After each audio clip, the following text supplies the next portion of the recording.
હાલે ચાંદીપુરા વાયરસનું સંક્રમણ અને સસ્પેક્ટેડ કેસ બહુ જોવા મળી રહ્યા છે અને ઓપીડીમાં આવતા ઘણા બધા પેરેન્ટ્સ આ ચાંદીપુરા વાયરસ માટે પૂછતા હોય છે અને ચિંતા કરતા હોય છે કે કેવી રીતે બાળકોને આ ચેપથી આપણે બચાવી શકતા હોઈએ છીએ. અને વાત પણ સાચી છે કે આજકાલ સમાચાર પત્રો કે ન્યૂઝમાં ચાંદીપુરા નામના વાયરસના ખૂબ બધા સમાચાર આવતા જોઈએ છીએ. વળી તેના કારણે ટપોટપ બાળકો મરી રહ્યા છે. અને જ્યારે આવા ન્યૂઝ જોવા મળે ત્યારે આ નવું શું આવ્યું એવો ભયયુક્ત સવાલ આપણને થતો જ હોય છે. ચાંદીપુરા વાયરસનું નામ અને તેનાથી થતા સંક્રમણ બહુ જાણીતા પણ નથી, એટલે ચિંતા પણ વધુ થવી બહુ સામાન્ય બાબત છે. નમસ્કાર, હું છું આપનો વૈદ્ય મિત્ર ડૉક્ટર જીગર કૌર અને આજે આપણે જાણીશું કે ચાંદીપુરા વાયરસ કેવી રીતે ફેલાય છે અને તેનાથી બચવા માટે આપણા બાળકોને તેનાથી બચાવવા માટે શું કરવું જોઈએ. હવે બની શકે તેટલી સરળ ભાષામાં વૈજ્ઞાનિક સંદર્ભોને હું તમારી સાથે શેર કરીશ, તેથી વિડીયોમાં આપ છેલ્લે સુધી બન્યા રહેજો. અને જો આપ અમારી ચેનલ પર નવા છો તો આવી માહિતીસભર આયુર્વેદ હેલ્થ ટિપ્સ મેળવવા માટે અમારી ચેનલને પણ ચોક્કસથી સબસ્ક્રાઇબ કરી શકો છો. વર્ષ 1965માં મહારાષ્ટ્રના ચાંદીપુર ગામમાં તાવનો વાયરો આવ્યો હતો. આ સમયે અમુક કેસો એવા હતા કે જેમના લક્ષણો ખૂબ અલગ પ્રકારના દેખાતા હતા.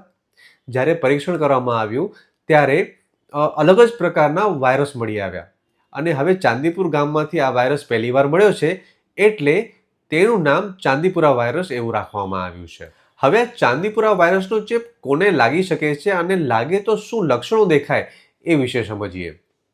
સામાન્ય રીતે 9 મહિનાથી 14 વર્ષની ઉંમર સુધીના બાળકોમાં આ બીમારી જોવા મળતી હોય છે. આ વાયરસ બાળકોના મગજ ઉપર હુમલો કરે છે, જેનાથી બાળકોને સખત તાવ, ઉલટી આવતી હોય છે અને જો તાવ વધુ ચડે તો બાળકને ખેંચ આવવાની પણ શક્યતા રહે છે.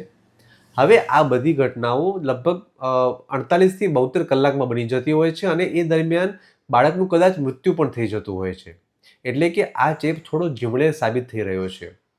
આ વાયરસના કારણે હાલે ગુજરાતમાં અંદાજે 29 જેટલા બાળકો મૃત્યુ થઈ પામ્યા છે અને આ ઉપરાંત આવા ઘણા બધા શંકાસ્પદ કેસ કચ્છ, જામનગર, મોરબી, બરોડા, રાજકોટમાં મળી આવ્યા છે.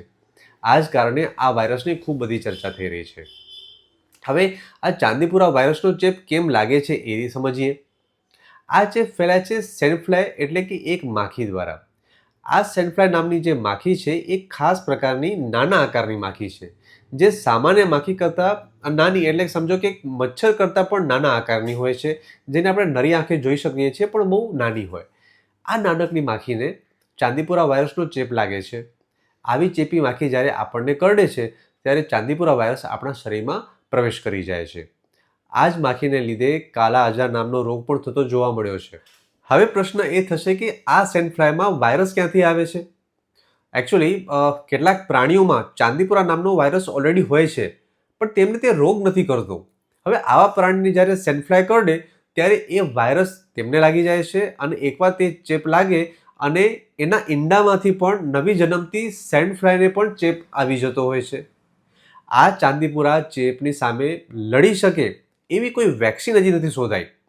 તેથી પ્રિવેન્શન ઇઝ બેટર દેન ક્યોરના નિયમ મુજબ સુરક્ષિત રહેવા માટે ઉપાય કરવા આપણે જરૂરી બને છે. તો ચાલો હવે સમજીએ કે બાળકોને આ ચાંદીપુરા ચેપ ન લાગે તે માટે શું શું આપણે કરવું જોઈએ. આ ચેપ સેન્ડફ્લાય નામની માખી કરડવાથી ફેલાય છે, તેથી માખીથી આપણા બાળકનું રક્ષણ કરવું જરૂરી બને છે. આપણા ઘરની આસપાસની દિવાલની તિરાડો, લીંપણની દિવાલો, ઢોર રહેતા હોય એવી જગ્યાઓ, ગ્રામીણ વિસ્તારો, વૃક્ષોની બખોલ કે જૂના લાકડા, અંધારા કે ભેજવાળી જગ્યાઓ કે જ્યાં સૂર્યપ્રકાશ નથી આવતો, ત્યાં આ સેન્ડફ્લાયની વસાહતો જોવા મળે છે. આવી જગ્યા પર જંતુનાશકના છંટકાવથી તેમને રોકી શકાય છે. વળી હાલે ચોમાસાની ઋતુ હોવાથી ભેજ અને ચેપને દૂર કરવા માટે ઘરમાં સારી રીતે સૂર્યપ્રકાશ અને હવા ઉજાસ આવે તેવી વ્યવસ્થા જરૂરથી કરવી જોઈએ. તમારા ઘરમાં બાળક જ્યાં સૂતું હોય ત્યાં મચ્છર જાળી નાખવી શકો છો અને આ ઉપરાંત બાળકોને બહાર ખુલ્લામાં જ્યાં માખી હોય ત્યાં ઓછું રમાડવા મોકલાવો. બચ્ચાઓ રમતા હોય ત્યારે એમને લાંબી બાયના શર્ટ કે પેન્ટ પહેરાવો કે જેથી માખી કરડવાની શક્યતાઓ ઘટી જાય. બાળકોના શરીર ઉપર લીમડાનું તેલ થોડી માત્રામાં લગાડી આપવું, જેથી માખીઓ શરીર પર બેસતી નથી. જો લીમડાની સ્મેલ ના ગમતી હોય તો બજારમાં લીમડાના ક્રીમ પણ આપણને મળતા હોય છે, જે પણ આપ ચોક્કસથી લગાડી શકો છો. વળી મચ્છર ભગાડવાની દવાઓ કે મચ્છર મારવાની દવાઓ પણ સેન્ટ ફ્લાય પર કામ કરે છે, એટલે એ દવાઓનો પણ ઉપયોગ આપ ચોક્કસ રીતે કરી શકો છો. દરરોજ ઘરમાં શુદ્ધ ગુગળ, અજમો, લીમડો, કરંજ, ગાયનું ઘી, કપૂર દ્વારા તમે ધૂપ કરી શકો છો, જેથી વાતાવરણમાં શુદ્ધિ બની રહે, માખીનો નિકાલ થાય, ચેપ ન ફેલાય અને વધારાનો ભેજ પણ ના રહે. બાળકોની રોગપ્રતિકારક શક્તિ વધે એ માટે આયુર્વેદ ડૉક્ટરની સલાહથી ઇમ્યુનિટી એન્હાન્સર સપ્લિમેન્ટ સ્ટાર્ટ કરી શકો છો.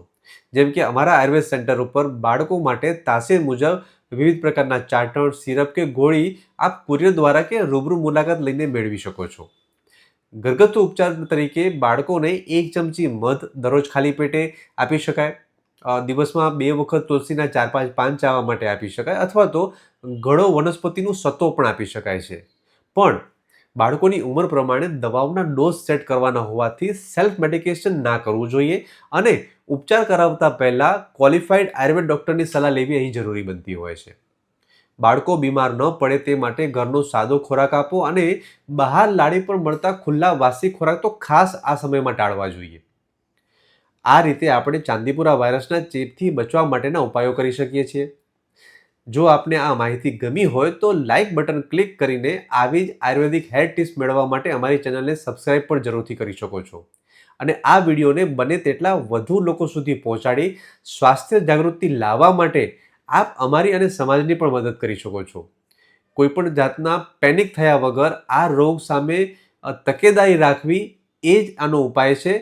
આથી કરીને આપ ખાસ કરીને યોગ્ય તકેદારી રાખો અને આપણી આસપાસ સ્વચ્છતાના નિયમોનું પણ પાલન કરીને આ રોગથી આપણે ચોક્કસથી બચી શકતા હોઈએ છીએ. આપ સૌને સારા સ્વાસ્થ્યની ખૂબ ખૂબ શુભકામનાઓ.